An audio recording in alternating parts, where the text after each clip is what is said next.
Turma do Propósito, e aí, meu irmão, tudo bem? Espero que sim. Nós estamos juntos aí para poder meditar mais um dia em mais um capítulo da Bíblia. Hoje, Números, capítulo 32. Lembrando, irmãos, que dia 1º, vai dar no sábado, nós vamos encerrar o livro de Números. E nós vamos ter a nossa live. Eu vou gravar um capítulo, vou deixar salvo e vou avisar os irmãos aí sobre a live. Vou mandar o link aí no grupo para que os irmãos possam acessar a live. E no dia da live nós vamos ter o sorteio aqui dessa Bíblia. Um presente aí da Caricatum, uma empresa do nosso irmão, Paulo Ubner. Nós agradecemos desde já esse carinho, é um mimo para você guardar de recordação desse tempo precioso que nós estamos passando à luz da palavra de Deus. Falando nisso, meu irmão, como é que está aí o seu compromisso com o propósito? Vamos lembrar que o nosso propósito ele consiste em 3 passos. Quais são? Ler um capítulo da Bíblia, de preferência em família. Se você, meu irmão, tem a oportunidade de ler a Bíblia em família e não tem aproveitado essa oportunidade, você não sabe o que você está perdendo, porque você vai gerar memórias maravilhosas na vida dos seus filhos, recordações belas aí para você também, no tempo em que vocês buscaram o Senhor juntos. Também nós estamos orando todos os dias, oramos por vocês aqui no grupo, pelas manhãs, ou sou eu que vou orar por você, né? Sou eu ou o pastor Luciano. Estamos sempre aí revezando, orando por vocês pela manhã, colocando você e sua família diante do Senhor em oração. Mas é importante que você também apresente diante do Senhor aquilo que você julga ser urgente, importante. Coloque diante do Senhor as suas petições também, porque Ele conhece a sua necessidade antes que a palavra chegue à sua língua. Também, meu querido irmão, nós estamos tentando juntos mudar. Todos nós precisamos de mudança, todos nós temos uma fraqueza, todos nós temos algo na nossa vida para ser aperfeiçoado. Vamos juntos mudar para a glória do Senhor. Eu dou as boas-vindas aí quem ingressou no grupo agora, seja bem-vindo e fique conosco. Daqui a um tempinho nós vamos agradecer a Deus, vamos estar agradecendo por termos tido a oportunidade de estudar toda a Bíblia, capítulo por capítulo, juntos. Então vamos lá para o capítulo 32 de Números, um capítulo muito interessante, porque é um capítulo que ele fala sobre o início da divisão das terras por herança. No entanto, pessoal, nós temos aqui uma herança que não foi bem o que Deus prometeu, mas que as pessoas ali, aquela tribo, a saber, os filhos de Gade, também ali a tribo de Ruben, e também meia tribo de Manassés ficaram aquém do Jordão, não além do Jordão. A gente sabe que a terra prometida pelo Senhor ficava além do Jordão. De onde eles estavam, dava para ver a terra prometida. E eles preferiram ficar sem ingressar, sem ter herança na terra prometida. Decidiram ficar com aquilo que parecia bom aos seus próprios olhos, bom de acordo com a sua concepção, com a satisfação que eles possuíam ali naquilo, e não tomaram herança aí com seus irmãos. Então vamos lá, vamos meditar, porque isso é algo que Moisés vai estranhar. E a gente leu, você já leu aí o capítulo 32, e nós vamos pegar alguns versículos aqui para mostrar. Então, versículo 5, esses homens procuram, ali a tribo de Gade, a tribo de Ruben, procuram Moisés e diz: se achamos mercê, ou seja, favor aos teus olhos, dê-se esta terra em possessão aos teus servos, e não nos faça passar o Jordão. Ou seja, aqueles homens estão dizendo assim, eles sabem claramente, porque isso foi repetido pelo Senhor diversas vezes, que a herança estava para além do Jordão. Mas eles dizem que ali está bom. Eles preferem viver algo menor, porque eles têm medo de experimentar, de tomar prejuízo ou de não experimentar algo melhor do que os olhos deles veem. Portanto, isso aqui é uma atitude não de coragem, não de dominação, não aprovada por Deus, é uma atitude de falta de fé. Eles preferiram ficar com o que eles tinham ali, certo, na mão, do que tomar por fé posse da herança que o Senhor tinha prometido. E é tanto que Moisés responde para eles no versículo seguinte, versículo 6, diz assim: porém Moisés disse aos filhos de Gade e aos filhos de Ruben: irão vossos irmãos à guerra e ficareis vós aqui?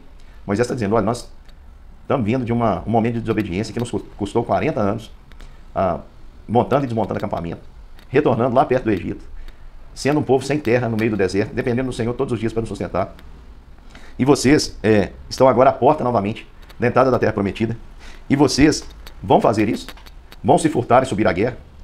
Porque Moisés, a princípio, pensou que aqueles homens estavam ali abrindo mão de guerrear com seus irmãos. E seria uma perda significativa, porque nós temos aqui a tribo de Gade, nós temos aqui a tribo de Ruben, e nós temos aqui meia tribo de Manassés, que também fica aquém do Jordão, e eles não lutariam então com seus irmãos? Moisés faz essa pergunta.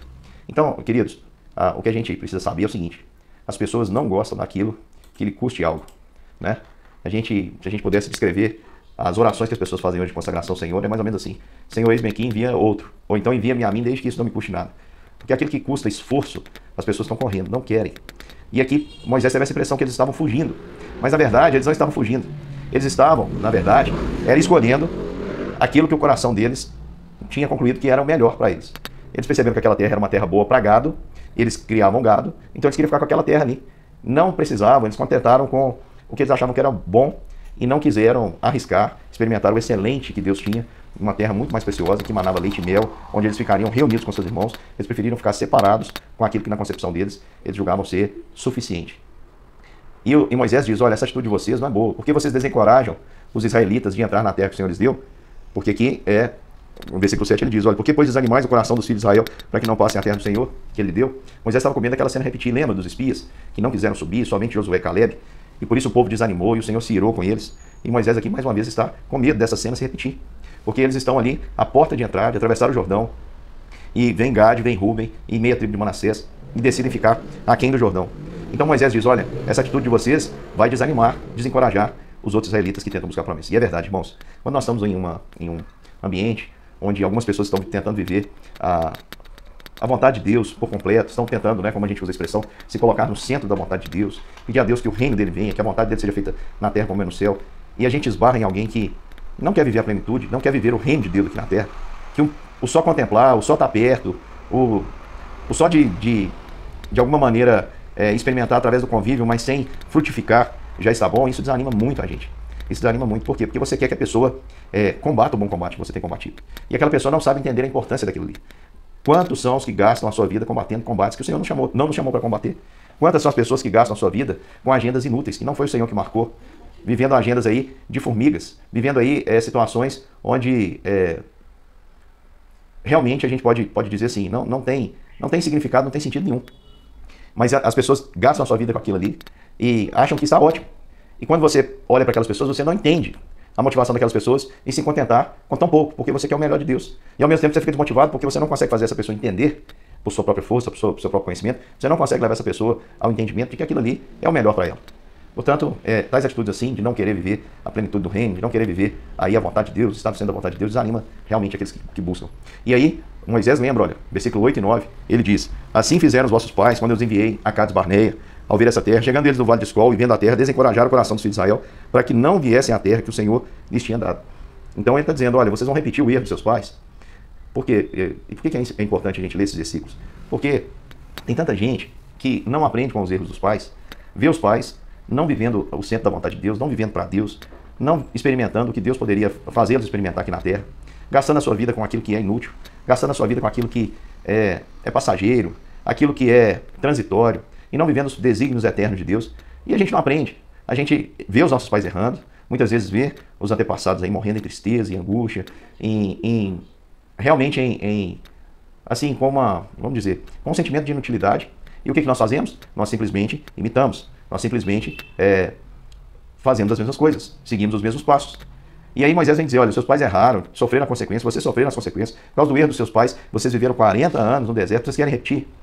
E quantas vezes essa história acontece, meu querido irmão? Você conhece gente, por exemplo, que teve a vida, desculpa a expressão, mas desgraçada por causa da bebida, por causa do adultério, por causa enfim, de um comportamento nocivo do pai. E essa pessoa, ao invés de tomar um rumo diferente, ela resolveu fazer igual ou pior ao pai. Pior ou igual ao seu antepassado. Portanto, Moisés vem alertar. Olha, não façam isso. Não façam isso. Porque isso desencoraja o coração daqueles que queriam entrar na terra prometida. E é assim mesmo, né? Às vezes nós temos, observando aí, nós vemos muitas mulheres que tomaram uma decisão, vou citar mulheres aqui porque na maioria dos casos são as mulheres. Mulheres que tomaram uma decisão aí, não feliz, uma decisão sem pensar, uniram-se em um casamento com um julgo desigual, muitas vezes contrariando aí uma instrução do seu pai ou da sua mãe, e aí vivem uma vida muito difícil ao lado do companheiro, porque a pessoa quer entrar naquilo que Deus tem para ela, que é o reino de Deus, enquanto o companheiro não quer. O companheiro fica de longe observando, fica aquém do Jordão, enquanto a pessoa quer ir para além do Jordão. E nesse propósito, nessa divisão, tem os filhos. E a mãe muitas vezes está ali puxando o filho, e o filho acompanha o sofrimento da mãe, com o pai. E o filho, ao invés de seguir o caminho do Senhor, muitas vezes segue o caminho do pai. E é uma tristeza, o coração daquela mulher, daquela pessoa é desencorajado. Então Moisés diz, olha, cuidado para que vocês não façam isso. E aí, continuando, pessoal, é muito interessante o que Moisés vai dizer agora, que ele diz assim no versículo de número 14. E aí estão vocês, raça de pecadores, pondo-se no lugar dos seus antepassados, acendendo ainda mais a ira do Senhor contra Israel. Por quê? Porque vocês tiveram o exemplo, sofreram a consequência 40 anos, e vocês estão querendo fazer a mesma coisa. E aí, o que acontece? O povo ali diz para eles, olha, versículo de número 16, o povo vai dizer o seguinte, presta atenção. Moisés alerta, né, versículo 15, se não quiser segui-lo, também ele deixará todo o povo novamente no deserto e sereis sua ruína. Então Moisés está dizendo, se vocês insistirem nisso, o Senhor não tem problema para ele faz isso de novo. Preste atenção, irmãos, Deus, ele jamais se cansa de exercer a sua pedagogia, de exercer a sua disciplina. Preste atenção, se o Senhor precisar corrigir os seus filhos 1000 vezes, ele vai corrigir 1000 vezes, ele não se cansa de corrigir. O Senhor disciplina aqueles a quem ama. Então, se precisasse fazer com que esse povo desse meia volta e andasse mais 40 anos no deserto, o Senhor faria isso sem problema algum para ele. Porque o tempo para o Senhor não é importante. A gente sabe que um dia para o Senhor são como 1000 anos, e 1000 anos como um dia. Ele é eterno, então o tempo para ele não faz diferença. Agora, para nós faz. 40 anos significava uma vida inteira perdida. Aqueles jovens ali poderiam ter tido um caminho diferente. Mas pelo erro de seus pais, eles sofreram, a família sofreu, os pais sofreram, os pais ficaram no deserto. E agora eles estão para entrar. E Moisés diz, olha, se vocês repetirem os mesmos erros, vai acontecer as mesmas coisas, porque sementes produzem sempre os mesmos frutos. Não dá para colher fruto diferente plantando a mesma semente. Se o seu pai plantou um tipo de semente, se os seus pais plantaram um tipo de semente, colheram aquele fruto, se você plantar a mesma semente, você vai colher fruto tal qual o seu pai e a sua mãe colheram. Tá? E aqui Moisés, o povo vem dizer para Moisés então o seguinte, versículo 16. Se chegaram a ele e disseram, não, Moisés, nós vamos edificar currais aqui para o nosso gado, cidade para as nossas crianças, porém nós armaremos e apressando-nos adiante dos filhos de Israel, até que levantemos o seu lugar, e ficarão as nossas crianças nas cidades fortes, por causa dos moradores da terra. Não voltaremos para a nossa casa, até que os filhos de Israel estejam com a posse cada um da sua herança, porque não herdaremos com eles do outro lado do Jordão, nem adiante, porquanto já temos nossa herança desse lado do Jordão. Eles disseram, não, Moisés, não é isso não, nós não estamos querendo fugir, nós não estamos querendo desobedecer ao Senhor, nós só gostamos disso aqui para nós está bom demais, e nós estamos satisfeitos com o mínimo. Quando o homem diz isso, meu querido irmão, não há o que fazer. Tem gente que poderia ser usado por Deus com poder e graça, mas a pessoa escolhe ser aquilo ali. A pessoa escolhe abrir mão de ser uma bênção grandiosa e decide ser uma pessoa extremamente rasa. A pessoa poderia ser usada com extremo poder, graça, e a pessoa escolhe então ser uma pessoa rasa, ser uma pessoa que não vai ser usada como poderia ser usada na sua capacidade. Por quê? Porque ela escolhe o mínimo. Ela não quer viver as coisas excelentes de Deus. Ela quer viver uma vida, de fato, irmãos, uma vida infrutífera, uma vida de comodidade, uma vida egoísta, uma vida em que a pessoa só pensa em si mesma. Ela não pensa em fazer a vontade de Deus. Ela não vive para fazer a vontade de Deus. Ela vive para se satisfazer. Então, por isso que ela escolhe o mínimo, ela escolhe os passos. Ela escolhe não aquilo que Deus planejou, mas ela escolhe aquilo que ela planejou, como foi o caso de Rúben, Gade, etc. E é interessante que aqui eles dizem, olha, nós vamos na frente, nós vamos batalhar, nós vamos participar de tudo, mas nós queremos isso aqui. Ou seja, eles vão ter a experiência do que é, porque o Senhor faz isso com cada cristão. O Senhor faz com que cada cristão perceba o que é o reino. E tendo percebido de maneira clara o que é o reino, muitas vezes há alguns irmãos que escolhem, né, muitos irmãos, aliás, que escolhem seguir os seus próprios projetos. Assim, o reino de Deus é ótimo, é excelente, mas nós não queremos essa herança aqui, nós queremos isso aqui que nós planejamos. Eu quero o meu reinozinho, o meu curralzinho, a minha casinha, o meu modo de vida que eu escolhi para minha família. Não tem problema ser raso, é isso mesmo. Não tem problema estar de fora, não tem problema estar afastado. É isso aqui que eu quero e pronto. Então, meu querido irmão, esse tipo de gente é aquele que faz a oração do Senhor ao contrário, né? Começa com o pão nosso e depois ela vai para as outras áreas. Então, a primeira coisa que Gade, que Rúben pensaram é em agradar a si mesmo. E aqui, meus irmãos, seguindo aí o texto, diz o Moisés, ele vai dizer isso para o povo. Então eles dizem assim, olha Moisés, nós vamos adiante, nós não vamos nem atrás, nós vamos adiante e não vamos tomar nada. Não teremos herança aí com os nossos irmãos. Diz assim, no versículo 25, olha só, Moisés ele diz aí, porém se não fizerdes assim, Moisés está falando, se vocês fizerem assim, tá bom, já que vocês querem isso, tudo bem. Mas se vocês não fizerem assim, versículo 23, eis que pecaste contra o Senhor e sabei que o vosso pecado há de vos achar. Moisés está dizendo, olha, se vocês pecarem contra o Senhor, se vocês desobedecerem ao Senhor, se vocês não cumprirem as promessas que vocês fizeram, pode ter certeza que o pecado de vocês vai encontrá-los. Então os filhos de Gade disseram no versículo 25, faremos tudo como ordena o Senhor, e assim farão os teus servos. E assim eles fizeram, construíram ali cidades, construíram os seus currais, edificaram várias cidades, para poderem avançar ali com o restante das tribos e tomar posse da terra. Eles cumpriram a promessa e do lado de cada Jordão ficaram a tribo de Gade, a tribo de Rúben e meia tribo de Manassés. Quais são as questões disso? Quais são as implicações disso? Eles quase chegaram lá, irmãos, mas ficaram de fora. No futuro, quando o povo de Israel começar a ser punido pelos seus próprios pecados, as primeiras nações que serão destruídas são essas, porque ficaram afastadas dos seus irmãos, não estavam onde o Senhor queria que eles estivessem. Então, meu querido irmão, o plano de Deus para a sua vida, você que está me ouvindo, é que você viva o reino de Deus. Jesus deixou isso claro. Buscar em primeiro lugar o reino de Deus, não as coisas. Buscar em primeiro lugar o reino de Deus e as coisas vos serão acrescentadas. Jesus disse, não andeis ansiosos por coisa alguma. Buscar, pois, em primeiro lugar o reino de Deus e a sua justiça e as demais coisas vos serão acrescentadas. Jesus nos ensinou a orar assim.